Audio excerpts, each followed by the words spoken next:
Roger Williams University is hosting a crisis management seminar on May 3rd at their Providence campus. Crises, whether a natural disaster, cyber attack, or financial instability, can have severe repercussions if not handled properly. This is where crisis management plays a pivotal role. Join Roger Williams MBA students and expert speakers to learn how to prepare for the unexpected. The program is totally free and open to the public. You can register online at rwu.edu/events/crisis-management-symposium. This is the Bartholomew Town Podcast. He's a former mayor of Cranston, Rhode Island. Now Steve Laffey is seeking the Republican nomination for President of the United States. He joins me today on the Bartholomew Town Podcast. I am. I announced last Thursday. It's been 1 week. And in 1 week, we've been all over into New York City, Newsmax, ABC, WPRO with Matt, of course, and everybody coming in. And there's a big article in the Washington Examiner today about me on the front page. So it's going well. When you think about why you ran, I guess, like what if someone asks you, you're on an elevator, you've got 30 seconds, someone says, why did you run for president? Yeah. The nation won't directly confront its problems. Not my party, not the Democratic Party. I've had it. My background of being a Harvard Business School grad, teaching the top finance course at the University of Rhode Island, helping run a financial firm successfully, putting the right people at the right place at the right time, and then successfully turning around my hometown with the biggest bond rating increase in America makes me eminently qualified if you want qualifications that will fix these problems. If you just want name recognition of people who've been in office a long time who do what they do, then you want somebody else. But I'm traveling, I would tell the person in the elevator, I know I'm at like 40 seconds, but I'm traveling down a different lane and nobody's going to get in this lane. The Laffey lane directly confront problems. Go to the website, stevelaffey.com, and see the 5 issues up there. And you tell me that those aren't problems that need to be directly confronted. But we haven't directly confronted a problem in this country since Newt Gingrich and Bill Clinton did welfare reform. That's a generation. And Bill, one last thing. I would tell some young person in the elevator, what are you doing? Like, why aren't you calling your dad, your grandpa, anybody 50 and older and saying, why'd you hose me? Why did you leave me nothing? Why when I visited with a financial planner, I'm 30, Dad, they told me to zero out the Social Security, but I make 70 grand. I make 40 grand. I make money and I'm putting in 12% effectively, right? Because 6 and 6% for the employer. And they're telling me I'm getting nothing. Why'd you take all the money? That's what I would say to the young people when I get to the campuses in New Hampshire, and I'm sure I'll be down at URI. I taught the top finance course there, and that's what I'm going to tell them. And we need to start a movement of young people, not talking about wokeness or this or that or whatever. They need to talk about money and why they've been totally destroyed financially. Let's start with the State of the Union, which, what were your thoughts on President Biden's address? Not much. I mean, here's a person who says things like, we've cut the deficit by the largest amount. I'm paraphrasing because I don't have it in front of me. But it was the year before he was still president. It was 2.7 trillion. So he gets it down to 1.5 trillion and some credit, something to say this makes no sense. Then he says that Republicans want to take away Social Security, by the way, which is not true. It's simply that the Republicans want to do nothing and get away with doing nothing. That's what's going on, right? The Democrats, if they had their choice, their plan is to raise taxes from the 160 or so grand, to 20 million, right? By the way, the thought process that people get to say things like there's going to be a billionaire's tax, but it actually applies to people who have $100 million of worth. Do you understand? Does everybody understand? These are Orwellian things. The inflation cutting bill doesn't cut inflation. Inflation is about money, Bill. There was too much money.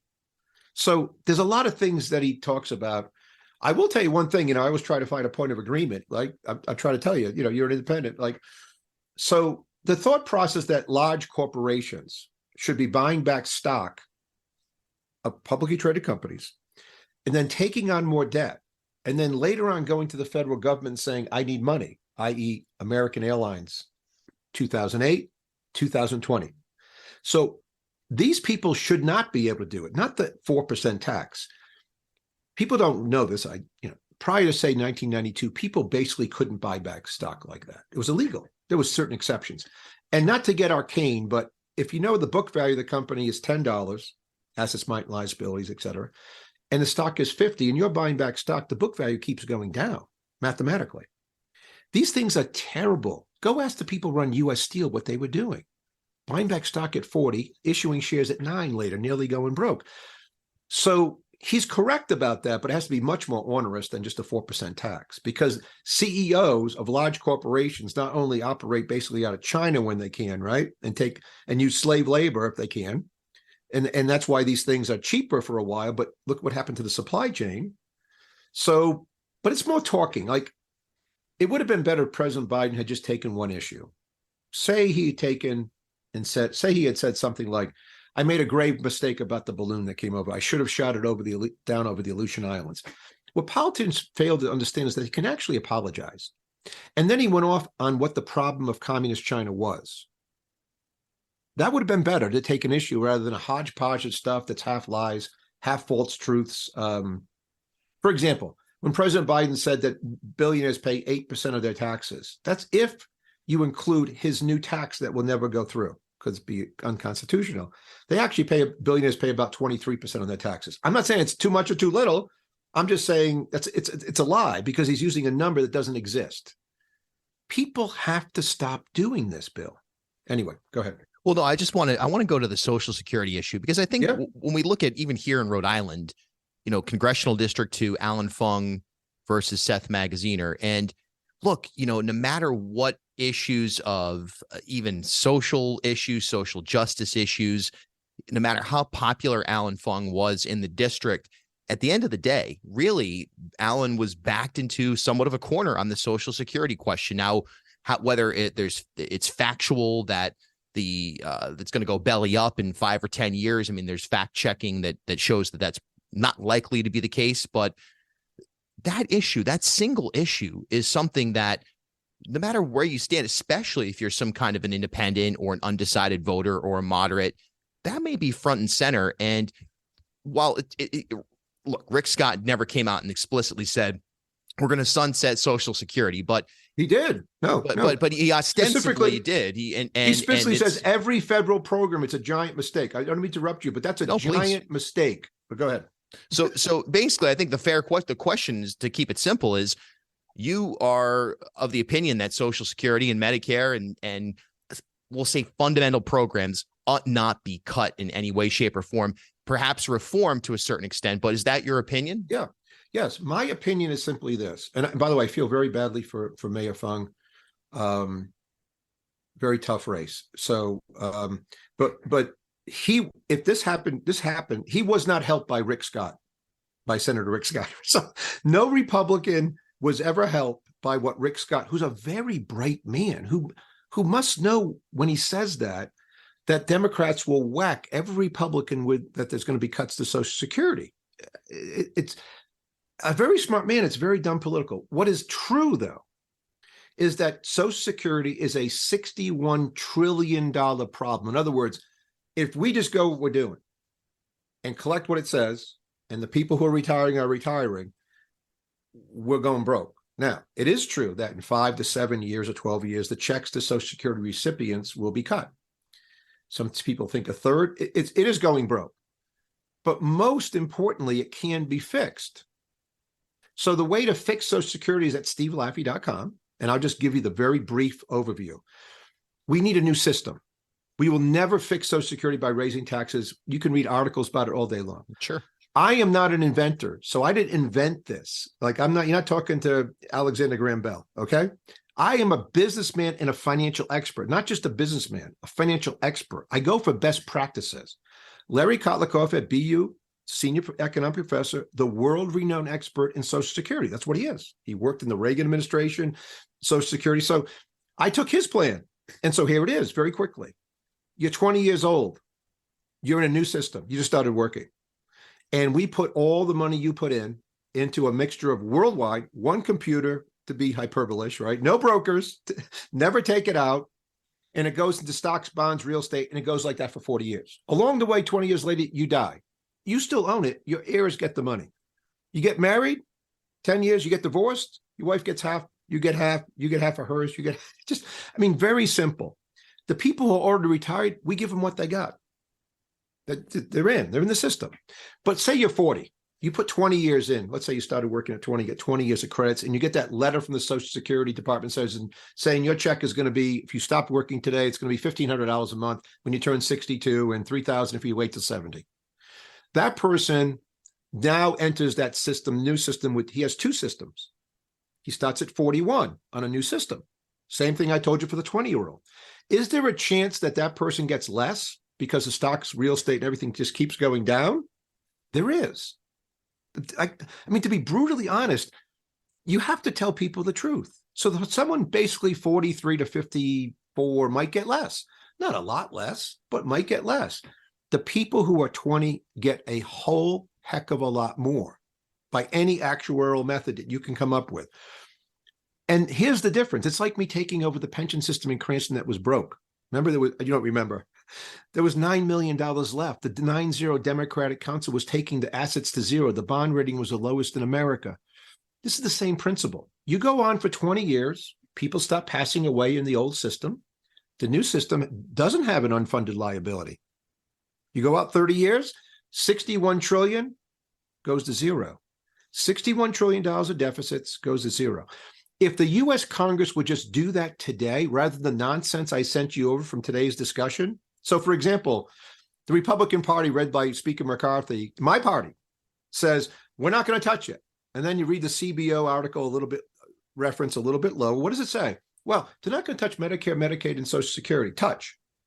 They're going to cut everything else by 86% in order to balance the budget in 10 years.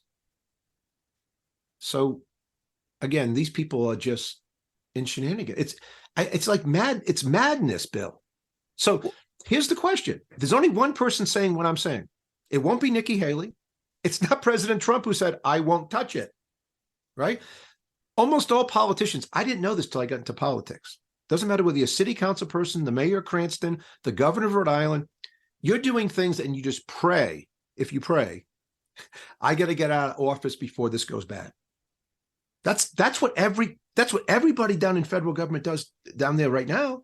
That's what the mayor of Cranston, Mayor Lilly, did before I showed up. He was going to run for lieutenant governor.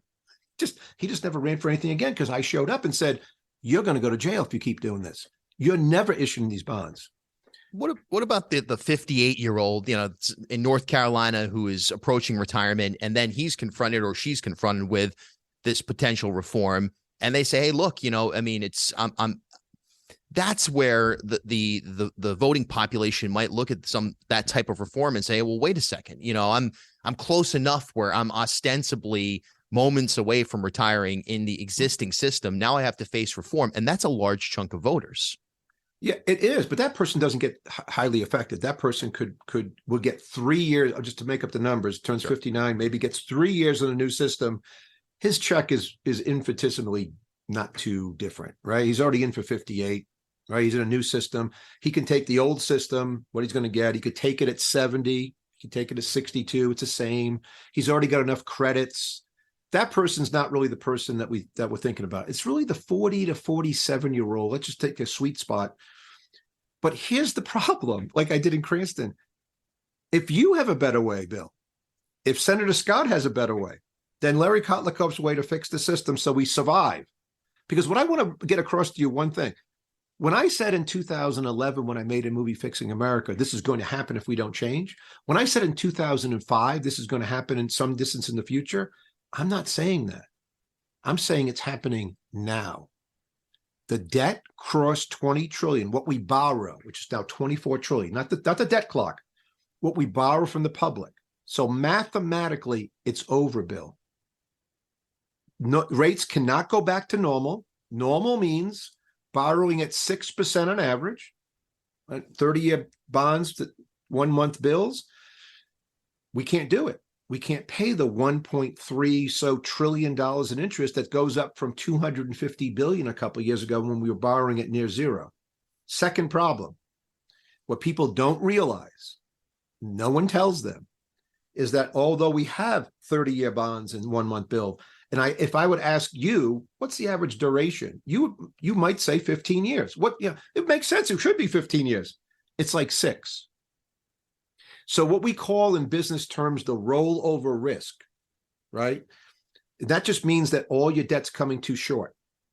Most companies go bankrupt, like Chesapeake Energy a couple of years ago, not because they had too much total debt. They have too much due next year. They had too much due tomorrow. It's the imminent threat. And that's what is sold by anybody who says we've got to cut Social Security either significantly or to zero is, hey, this is a cloud hanging over us. Society's going to turn upside down if we don't make this reform. And it will. But the answer is not to cut. You know what I'm saying? The answer is not to say cut, because that will happen. There's 2 ways that will happen. More than likely, just so you know, if I don't catch traction, everybody just keeps talking like you see in today's Wall Street Journal, or the president says this and the next president says that. If we don't do this, what's most likely to happen is they change Social Security's inflation adjuster to be lower than inflation. Either they make sure it's not adjusted to inflation and they run inflation at 5%, and they totally hose the middle class again, just like they did from 2008 till today, right? They just totally hosed the middle class. They did it. So think about it. Whether Trump was president, agreeing to the PPP program and all the corruption, and all U.S. senators voted for, 100 U.S. senators thought the Paycheck Protection Program was a good thing. I personally, there's tapes everywhere of me saying this is a disaster. In terms of the rollout, in terms of the oversight. In terms of everything. It's too much money. It's going to go to rich people. It's not going to go to the people who might need it. First of all, we shouldn't be shutting down the government. Everybody should just keep going to work and always do a rifle approach. If there are indeed people who can die from some virus, let's focus on them. My daughter has cancer. I focused on her. Okay? You might have a grandparent that's 89 in a nursing home. Focus on that. My daughter's my problem.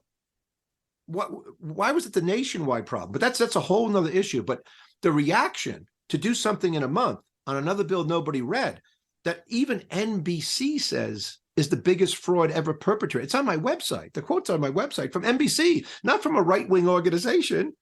There's 70,000 cases of fraud. I know law firms that took $56,000 a partner. They weren't laying anybody off. The friends of J.P. Morgan, the largest firms, they set it up quicker. All these things always happen. And guess what? All the senators knew it would happen. So this is the other thing that people have to understand. If you think that these people don't know what they're doing, you are badly misinformed. If you thought that in 2001, when both Bill Clinton and George Bush helped Communist China get into the World Trade Organization so they could have better trade deals, if you thought that they thought that Communist China would become a democracy, you got rocks in your head. I made a movie about it. I ran a campaign in 2005 that it would never happen. So wouldn't it be better to have a president that was right? I mean, is it okay just to be right about Social Security, about our budgets, about Communist China, about foreign policy? I've been right. When I started doing this stuff in Cranston, just because this is Cranston around when I was the mayor, people were aghast. And if you read the articles now in the local papers, Laffey was controversial, blah, blah, blah. And some people think he was just out for his own attention. But they have to put something in. Read the article, find the article where Laffey was wrong about how to fix the city. There isn't one, Bill. There's not an article that Laffey did something wrong. There's only one about, I didn't like the way he did it, comma. He's So I'm right. And so the question for this campaign is literally this. Does it matter that you're right? Does it matter that your solutions are totally correct and would fix this country so that we don't have to talk about it anymore and move on to other issues? I don't know. I think that's something that most people would agree with, that we've gone to a point where issues and the way that we understand them and the way we dissect them in terms of putting forth plans and debating those plans based on expertise, based on experience, that has slipped away. And we've gotten into more of a, you hate to say it, but almost a reality show type of governing. To that point, your thoughts on Governor totally Huckabee right. Sanders' reaction to the State of the Union and, just the tone of the Republican Party right now. I mean, she called for, essentially, she said President Biden has to go, that he's unfit to serve. You had a lot of for lack of a better term, culture war stuff thrown in there, but not a ton of specific solutions. Your thoughts? There were no specific solutions, Bill. Not a ton. I'm sorry, you're being too polite. Listen, I don't know why people choose to do a response like that. They usually put someone they think is an up-and-comer and they let her speak and so forth and so forth. So I would have responded with specifics like Social Security and then the Federal Reserve. I would have picked two things up. I would have ignored President Biden. Generally, I ignore people. I mean, if you ask me a question that I know nothing about, I say know nothing about, and I start telling you what I do know. But I think it's a mistake, and I think you're right. I think it just raises the level of the clown show that goes on in a 4-hour news cycle where you could have 20 people killed in California, and it ends the news at 8 o'clock in the morning. As one reporter told me last week, and it ends at 12 noon. We're on to something else. It would be way better if everybody said for a month at all the major stations, okay, Laffey's right. Let's just make Social Security exciting. Let's wear people out. Let's take Laffey's plan to every candidate and say, where's your specific plan? Because if you don't give us one, we're just going to put Laffey on the air all day long. Or how about a debate for president where instead of these nonsense questions and go, that you've seen these debates probably. How about all right, so when you show up tonight, everybody's going to get the first 5 minutes, and we want a specific plan to take $61 trillion of unfunded liabilities to zero in Social Security over the next 10 years. Go. How about the next question? All right. Well, most couldn't do that. I think. Of course they couldn't. That's that's a valid point. That is, again, kind of just bringing this in because we could go into a million different issues right now and dissect them. But I think the conversation here is basically just to say, hey, where you're coming from, as I understand it, is you're saying I'm in my own lane, and my lane is going to be finance oriented, and it's going to be I'm going to tell you exactly what I believe, and I'm going to offer expertise and research on. Is that a fair assessment of That's a fair assessment. And I'm going to go to New Hampshire. I'm going to get in these debates because I'm going to get more than 2% in the polls because, well, ask the people at WPRO how I campaign, play the tapes. I mean, I'm going to go meet people, right?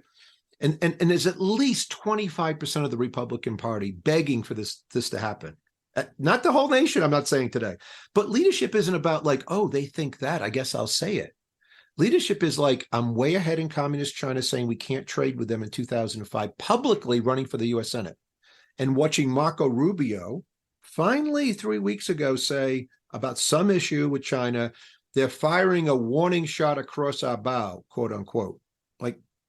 He's got to go here. Now, he's trying to get here, but because he's been way over here, what politicians do is slowly catch up and hope you didn't notice that you destroyed the middle class with the Federal Reserve, that you destroyed manufacturing base with communist China, right? They hope you don't notice. That's their game plan. So when I get asked a question in a debate, I'm going to answer it quickly and turn to somebody and say, my plan to fix Social Security is X. What's yours?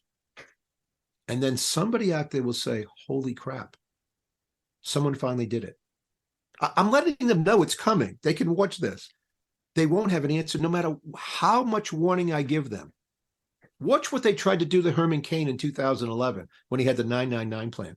Watch the debate and watch Mitt Romney talk down to Herman Cain, who knew way more than Mitt Romney.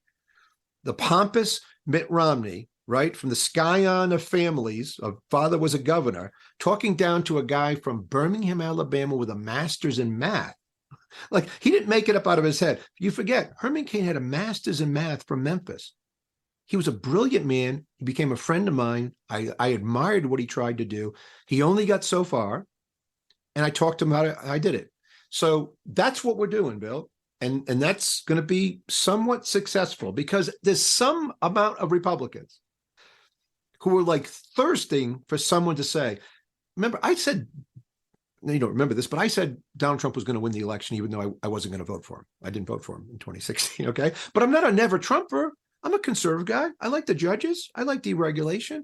Lots of stuff like cutting taxes at the time I was desperately against. I mean, the thought process that we're on the wrong side of the Laffer curve, talking about if you cut taxes, you'll raise more revenue. I mean, there were $8 trillion of deficits in 4 years under Donald Trump. And remember, my party went after Barack Obama every day for $8 trillion of deficits in 8 years. So we need some. So how does that play? And this is why he lost. those 8 trillion, there's a couple other reasons, the suburban mom saying, I can't take it anymore. I don't, there's people like that. But on the end, there's these fiscal conservatives who on the margin, most of the time vote for the least worst candidate. So they'll still vote for Trump. They'll suck it up. They'll say, I can't vote for Joe Biden. Could be an abortion issue. Could be whatever it is. But on the margin, some people will say, and I'm one of these people, I won't do that. I won't do that for someone who drove this economy short term up because he took on more debt, like American Airlines. Long term, going to blow up the whole country and hurt my children. So it's my campaign, but it's really the people's children out there. That's really why I'm running. I got 6 kids, Bill. I mean, so not that I have the most, so I care the most. That's not the point. But I know they're going to be okay. But the average kid at 15 now sees in America, his parents see in America that's worse going forward than better. That's never happened. Yeah, that's a dark statistic that undoubtedly clouds any decision making that or should cloud any decision making going forward. We have just a couple of minutes. I want to ask you a couple of lightning round questions. President Steve Laffey, how do you handle the Chinese spy balloon? And look, we had Mark Genest on, professor at the Naval War College, a conservative expert. Frankly, was my professor as well when I was at the University of Rhode Island. And, he said repeatedly, look, we spy on each other all the time. To him, that was kind of a nothing burger. And he was more concerned about, what happens if you shoot something that's an aerial object out of the sky, even in a rural place like Montana, even in, Alaska or wherever it may be. President Laffey, your approach to that? I would have shot it down over the Aleutian Islands. By the way, I love Mark Genest. He's a really bright guy. And he advised me on the Senate campaign and just a wonderful guy. I'd love to talk to him about it, but listen, some stuff is political too. I mean, if you had any brains at all, when you saw it in the Aleutian Islands, you would have shot it down. I mean, what was really the danger over Montana? I'm not making fun of Mark, but I live in Colorado. Go to Montana. There's 7 people, 8 people a mile. What's less? I mean, you could go, and I've done this. You could drive 20 miles on a highway, not see a car. Yeah, you need 700 miles of gas or whatever it is in your truck. No, I mean, there's nobody up there. So, I mean, I don't know why. The real problem, I would say, is if they didn't know when it hit the Aleutian Islands that it was there, what are we spending $850 billion on national defense for? Does anybody know? I mean, they had to have known. Maybe Mark disagrees. I don't know. And I would defer to him because he knows more than me. But I will have as president people like that around me. He's a very reasonable guy. I would love to have Mark Genest sitting around me saying, Mr. President, this is what we got to do. Now, not that I would do it, but he's one of the very, very talented people that you will meet. National abortion ban. If it came to your desk, you veto it. No. Listen, okay, I'm sorry. I didn't mean to interrupt you, but no, please. No, that's the question. I mean, listen, I prayed that Roe versus Wade be overturned. It's not in the Constitution. I'm an evangelical Christian. I said that once it gets returned to the states, it will drop as an issue in the national consciences.